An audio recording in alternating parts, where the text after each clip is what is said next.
On the night before Christmas in 1945, George and Jennie Sodder and 9 of their 10 children went to sleep. Around 1 a.m., a fire broke out, and George and Jennie and 4 of their children escaped, but the other 5 children were never seen again. For years, people have speculated about what really happened to the children, and the strange events from that night led some to believe that there was more to the story than initially was thought. This is the strange disappearance of the Sodder children. I'm Ashton, and welcome to the Haunted Corner.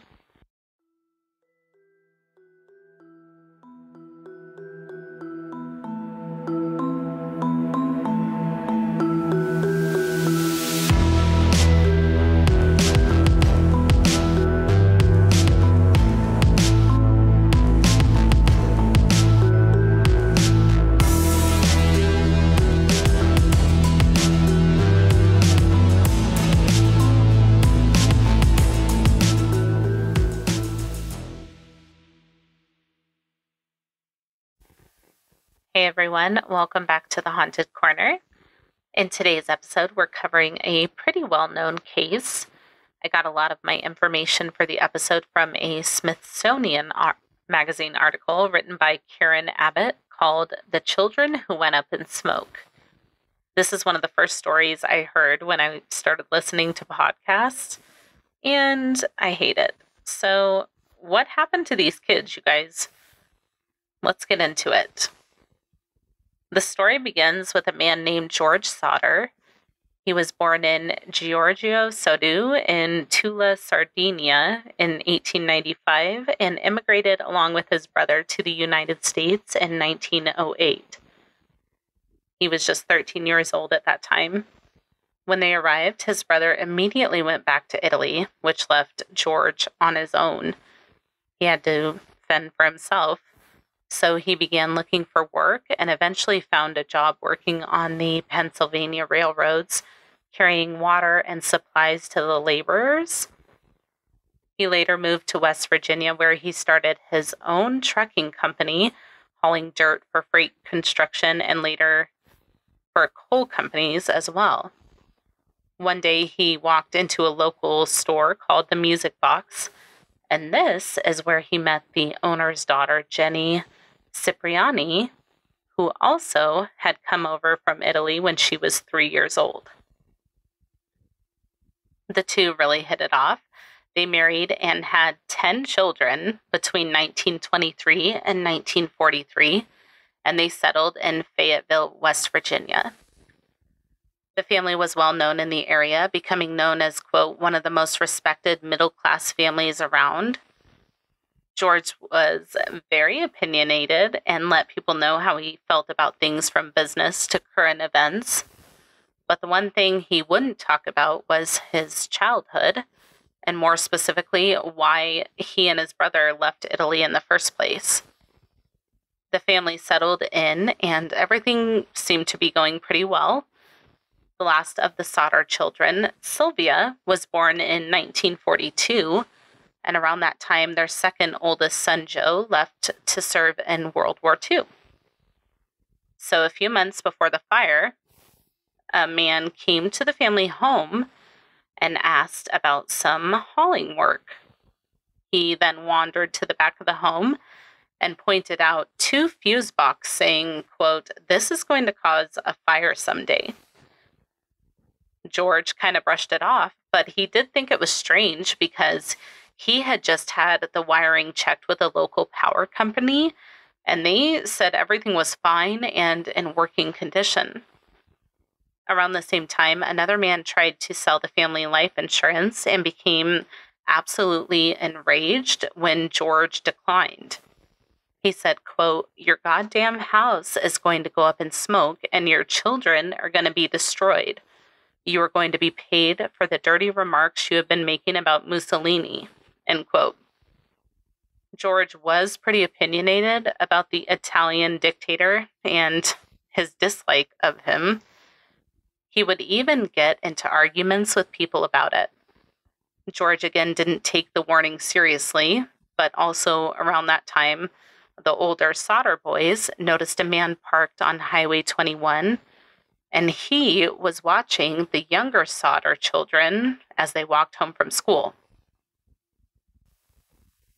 The Sodder family celebrated on Christmas Eve in 1945.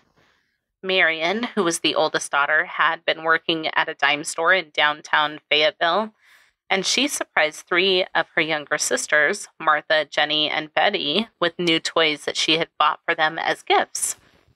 The younger children were really excited, and they asked their mother if they could stay up past what would have been their normal bedtime.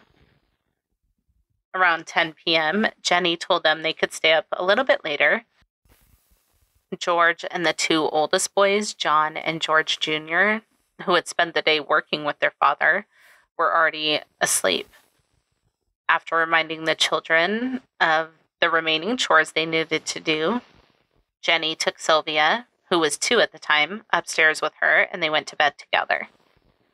At 12:30, after everyone had fallen asleep, the phone rang. An unfamiliar female voice asked for an unfamiliar name. There was laughter and glasses clinking in the background. Jennie told the caller that they had the wrong number, and she hung up. As she was on her way back to bed, she noticed that all of the downstairs lights were still on, the curtains were open, and the front door was unlocked. She saw Marion asleep on the sofa in the living room and figured that the other kids were upstairs in bed as well. She turned off the lights, closed the curtains, locked the door, and went back to her room. She had just begun to fall back asleep when she heard one sharp, loud bang on the roof, followed by what sounded like a rolling noise. An hour later, she was woken up once again, but this time by heavy smoke that was pouring into her bedroom. She immediately got up and alerted the family. George and Jennie and 4 of their children immediately evacuated the home. But George soon realized that 5 of his children were not outside. 23-year-old John, 16-year-old George Jr., 17-year-old Marion, and 2-year-old Sylvia all had made it out of the house safely, which meant that 14-year-old Maurice, 12-year-old Martha, 9-year-old Louise, 8-year-old Jennie, and 5-year-old Betty were all still inside the house. George figured they were trapped in their upstairs bedroom, and he knew he had to get back into the house to save them. He broke a window to re-enter the house, slicing a piece of skin from his arm in the process. He couldn't see anything through the smoke and the fire, which had engulfed all of the downstairs rooms, the living and the dining room, the kitchen, the office, and Jennie and George's bedroom. The staircase was also engulfed in flames, so there was no way for him to reach the children's bedroom through the house. So he raced back outside, hoping to reach them through the upstairs windows, but the ladder that was always kept propped up against the house was mysteriously missing. So his mind is moving a million miles per minute at that point. He was trying to figure out what he should do next, and that's when he got the idea to drive one of his 2 coal trucks up to the house and climb on top of it to reach the windows. But even though his trucks were running perfectly the day before, neither of them would start at that time. So he was frantic. He was trying to think of what his next step should be. He tried to get water from a rain barrel nearby to put the fire out, but this barrel of water was frozen solid. I mean, it was December in West Virginia, but still. Meanwhile, Marion ran to a neighbor's house to call the Fayetteville Fire Department, but she couldn't get a response from the operator. A neighbor who saw the fire made a call to the fire department from a nearby tavern, but again, no operator responded. So this neighbor, who was pretty frustrated at the time, drove into town and tracked down Fire Chief F.J. Morris, who initiated Fayetteville's version of a fire alarm. It was a phone tree where one firefighter would call another one who would call another one, and they'd so on and so forth. So while the firemen are playing phone tag, this poor family had no choice but to sit by and watch their home burn down, seemingly with 5 of their family members still inside. The home was destroyed in 45 minutes.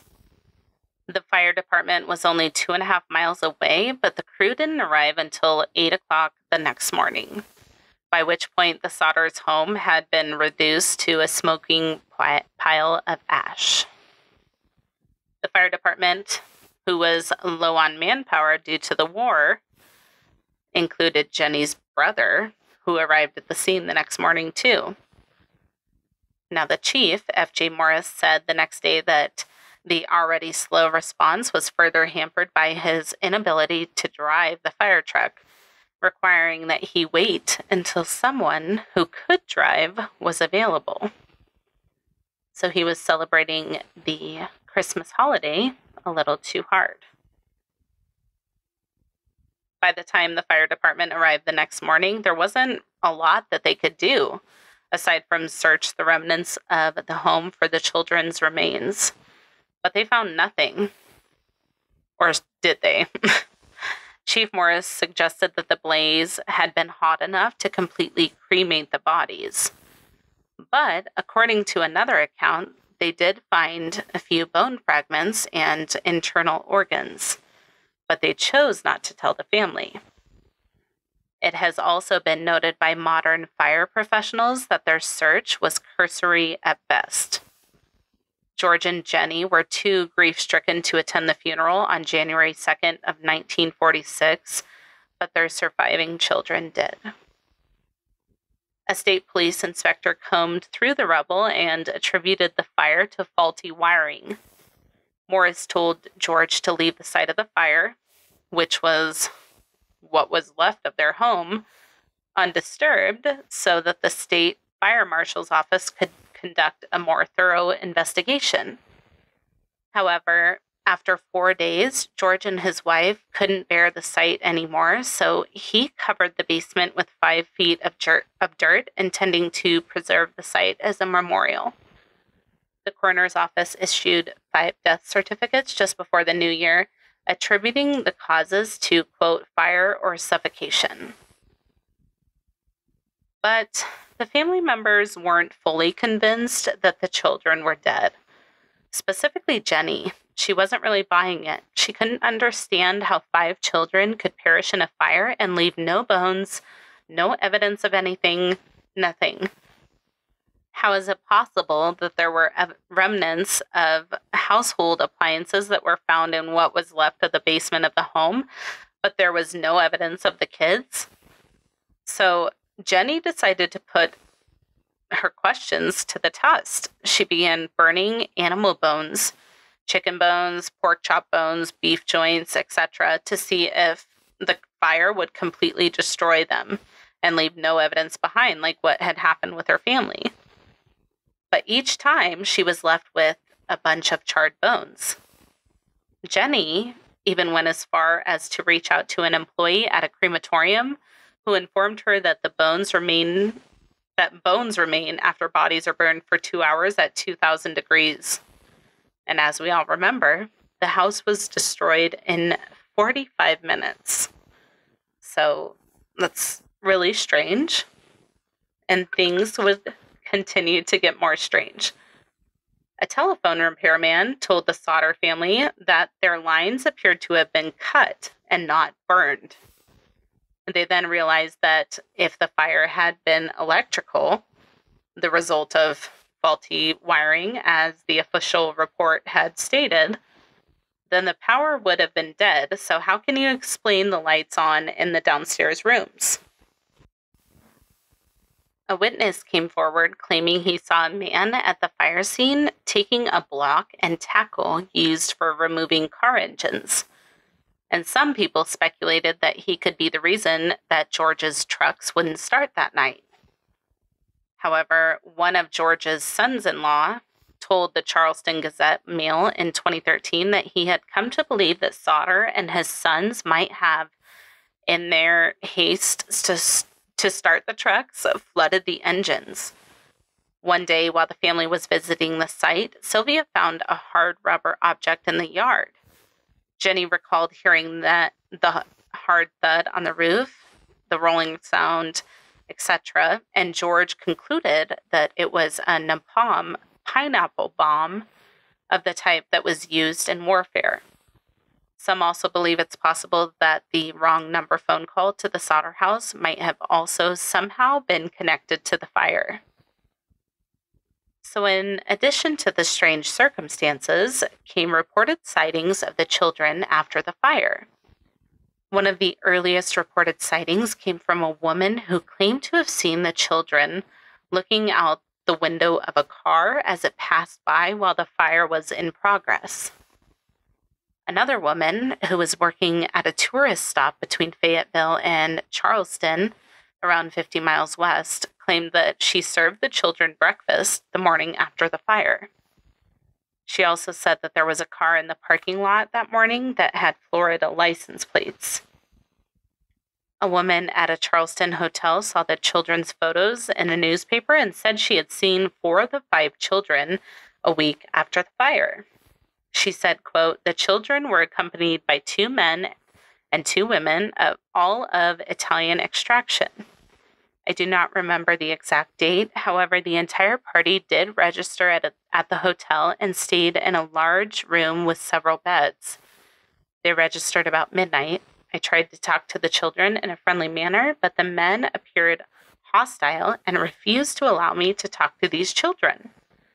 One of the men looked at me in a hostile manner, and he turned around and began talking rapidly in Italian. Immediately, the whole party stopped talking to me. I sensed that I was being frozen out, and so I said nothing more. They left early the next morning." End quote. The family continued to search for answers.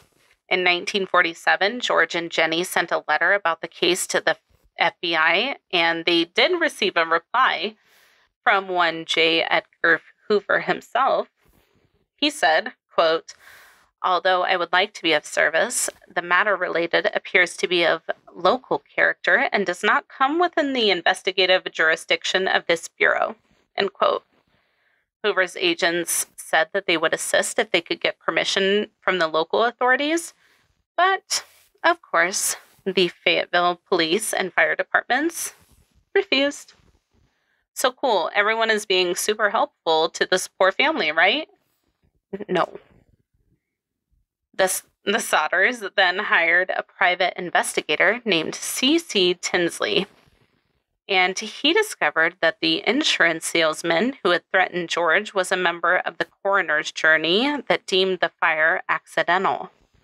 He also heard a very interesting story from a Fayetteville minister about F.J. Morris, the fire chief. Although Morris had claimed no remains were found, he supposedly confided that he discovered a, quote, heart in the ashes. He hid it in a dynamite box and buried it at the scene. The private investigator persuaded the fire chief to show him the spot. He's like, "What's up? Let's see," you know? Together, they dug up the box and took it straight to a local funeral director, who looked into it and concluded that it was a beef liver that hadn't been burned by the fire at all. Soon afterward, the Sodders heard rumors that the fire chief had told others that the contents of the box had not been found in the fire at all, that he had buried the beef liver in the rubble in the hope that finding any remains would placate the family enough to stop the investigation. Cool guy. Awesome. So the family really had nothing, but over the years, sightings and strange events continued. In one event, George saw a newspaper photo of school children in New York City, and he was convinced that one of them was his daughter Betty. So he drove to Manhattan in search of the child, but her parents refused to speak to him, like, obviously. But I understand why he went looking. I would too. I would never stop looking for them. In August of 1949, the Sodders decided to conduct a new search at the fire scene and brought in a pathologist named Oscar B. Hunter. The excavation was thorough, and they came across several small objects, including damaged coins, a partly burned dictionary, and several shards of vertebrae. The pathologist sent the bones to the Smithsonian Institution, which gave the following report, quote, "The human bones consist of 4 lumbar vertebrae belonging to one individual. Since the transverse recesses are fused, the age of this individual at death should have been 16 or 17 years. The top limit of age should have been about 22, since the centra, which normally fuse at 23, are still unfused. On this basis, the bones show greater skeletal maturation than one would expect for a 14-year-old boy, the oldest missing Sodder child. It is, however, possible, although not probable, for a boy 14 and a half years old to show 16 to 17 maturation," end quote. The vertebrae showed no evidence that it had been exposed to fire, the report said, and, quote, "It is very strange that no other bones were found in the allegedly careful excavation of the basement of the house," end quote. Noting that the house reportedly burned for only about half an hour or so, about 45 minutes, it said that, quote, "One would expect to find the full skeletons of 5 children rather than only 4 vertebrae," end quote. The bones, the report concluded, were most likely in the supply of dirt George used to fill in the basement to create the memorial for the children. And when I read that, I'm like, okay, but where did, like, what do you mean? What do you mean it was in the supply of dirt? That doesn't make sense. So where did the dirt come from? And what? So there's just bones in this dirt? Okay. The report prompted 2 hearings at the Capitol in Charleston, during which Governor Oki L. Patterson and State Police Superintendent W.E. Burchett told the Sodders their search was, quote, "hopeless," and declared the case closed. So thanks, guys. Way to keep up the morale. But George and Jennie were not deterred by this. They erected a billboard along Route 16 and passed out flyers offering a $5,000 reward for information leading to the recovery of their children. They soon increased the amount to $10,000. In 1968, more than 20 years after the fire, Jennie went to get the mail and found an envelope addressed only to her. It was postmarked in Kentucky but had no return address. Inside was a photo of a man in his mid-20s. On its flip side was a cryptic handwritten note that read, quote, "Louise Sodder, I love brother Frankie. Illo boys A90132 or 35, end quote. So Jennie and George couldn't deny the resemblance to their Louise, who was 9 at the time of the fire. Beyond the obvious similarities, dark curly hair, dark brown eyes, they had the same straight, strong nose, the same upward tilt of the left eyebrow. Once again, they hired a private detective and sent him to Kentucky, but then they never heard from him again. George Sodder died in 1969. Jennie and her surviving children, except John, who never talked about the night of the fire except to say that the family should accept what happened and move on with their lives, continued to seek answers to their questions about the missing children's fate. After George's death, Jennie stayed in the family home, putting up fencing around it and adding additional rooms. For the rest of her life, she wore black in mourning and tended the garden at the side of the former house. After her death in 1989, the family finally took the weathered, worn billboard down. Sylvia Sodder Paxton, the youngest of the surviving Sodder siblings, died in 2021. She was in the house on the night of the fire, which she said was her earliest memory. She said, quote, "I was the last one of the kids to leave the home," end quote. She and her father often stayed up late talking about what might have happened. Quote, "I experienced their grief for a long time," end quote. She believed that her siblings survived that night and assisted with efforts to find them and publicize the case. Her daughter said in 2006, quote, "She promised my grandparents she wouldn't let the story die, that she would do everything she could," end quote. And that is the story of the missing Sodder children. I'd love to hear what you guys think. What happened to these kids? Like, where are these kids? Where'd they go? What happened to them? Do you guys think they died in the fire? Or are you one of many who believe that something else happened that night and the children escaped the blaze?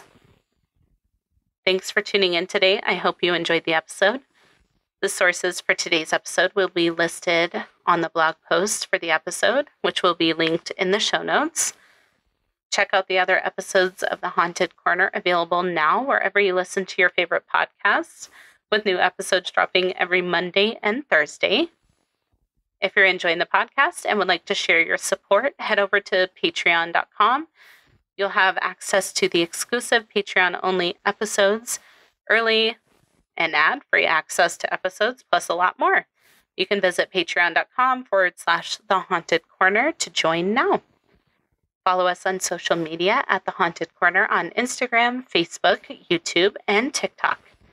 If you're enjoying the podcast, be sure to tell a friend. If you have a case suggestion or correction to share, please send it to thehauntedcorner@gmail.com or submit it through the website. Until next time, be kind and take care of yourself, and we'll see you soon. Bye.